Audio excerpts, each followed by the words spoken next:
Boring writing is boring reading. Here are 3 tips to avoid. You know what? There's a better way to do this. Come with me. Boring writing is boring reading. If you're not having fun writing, then the reader's not having fun reading. Check out these 3 tips to avoiding boring writing. Maybe you've heard of the first 2, but the last tip was one of the hardest lessons for me to learn as a writer because literally no one talks about it. Oh, let's get back to the desk.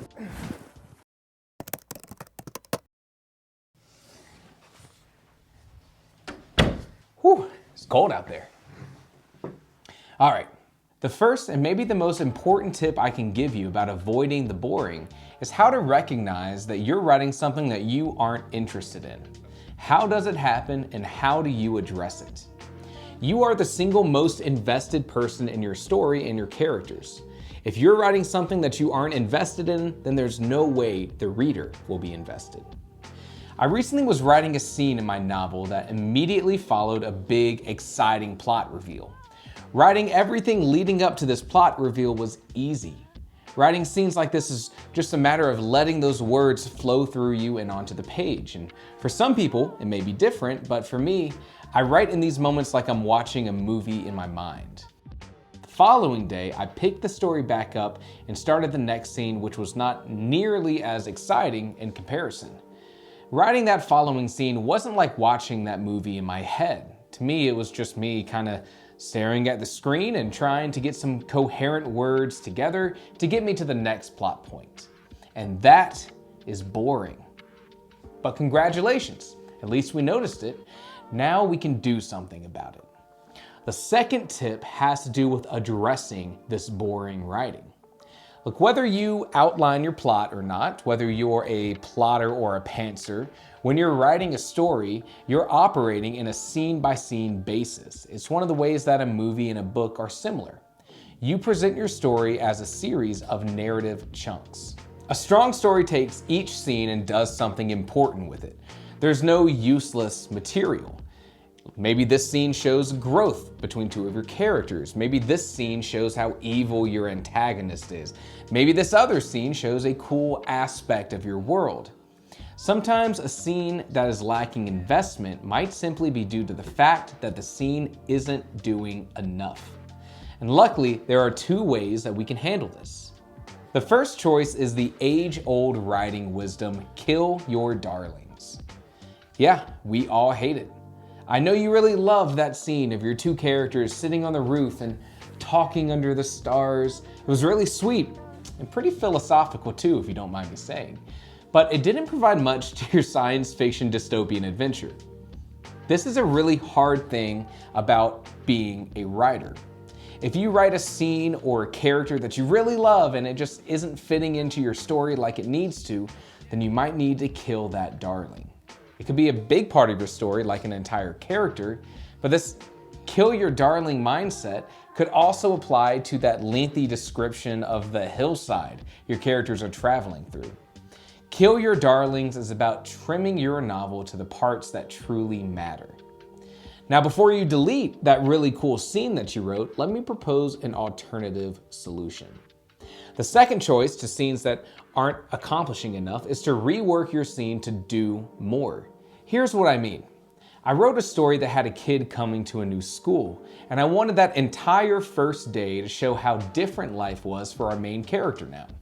The school was different, they felt alone, and they didn't understand all of those unspoken rules of this new culture that they were in. It was a chance to show how isolated the character was and to show this main antagonist at the school. Then the next day in the story, I originally planned to introduce a friend to the character so that that character could start to learn about the situation that they were in. And this pacing just really wasn't working. By the way, check out my previous video on pacing here. So how did I fix this scene? Well, it wasn't really a kill your darlings kind of moment. It was more like a duct tape your darlings together kind of moment. And I decided that these 2 events, meeting the school bully and feeling alone, and meeting this new friend, well, they didn't need to happen in 2 different days. It was just hurting the pacing of my novel and making the scene less impactful. By reworking that scene and combining these two different steps of my plot, I created a scene that was more efficient, more to the point, and simply just accomplished more. I could go ahead and move on to getting the reader to the more exciting moments of the story. So there, maybe you don't have to kill your darlings, just kind of smash them together a little bit. Now, the third and final tip for avoiding the boring is a lesson that was really hard for me to learn. And it was hard to learn because there truly isn't a lot of information about this topic out there for writers. So let me ask you a question. Where do you set the bar? Of course there's a bar, there has to be a bar. Where do you set the bar for what's important enough to include in your story and what's not important enough that it happens off page? I'll give another example. I have a scene where two characters are hiking along a path towards a castle. They stop along the path to see the ocean from the cliffside that they're on.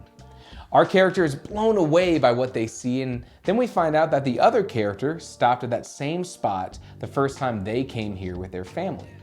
Sometimes he still comes here when he's homesick because he loves that memory. Now, I thought this was a beautiful scene, but then I had a kill your darlings kind of moment. It was nice, but it didn't quite fit the pacing of the story that I wanted to accomplish. I tried to justify it by saying that I'd have a scene that used this information later, or by telling myself that I was giving these characters depth. But in reality, I needed to kill that darling. Instead of completely removing it, I took this entire scene and simply made it a sentence or two in passing on their journey to their destination. I took this dozen lines of dialogue and carefully crafted description, and I had to decide that it should just happen off page. And this is a good habit to get into. It's why Lord of the Rings isn't a billion pages long following every step that Frodo and Sam take. Some things are important enough to be worth mentioning, but not important enough to have their own scene. They need to be evaluated and acknowledged. I almost equate it to the training montages in Rocky. We as the audience need to know that Rocky is putting in the work to become great, but we don't need to be there for every moment of his training. We just need to know it happened, off page. Avoiding the boring is important for your reader, but it's also so important for you, the writer.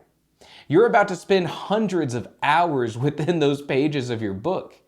Catching when you're falling short of your own investment is important.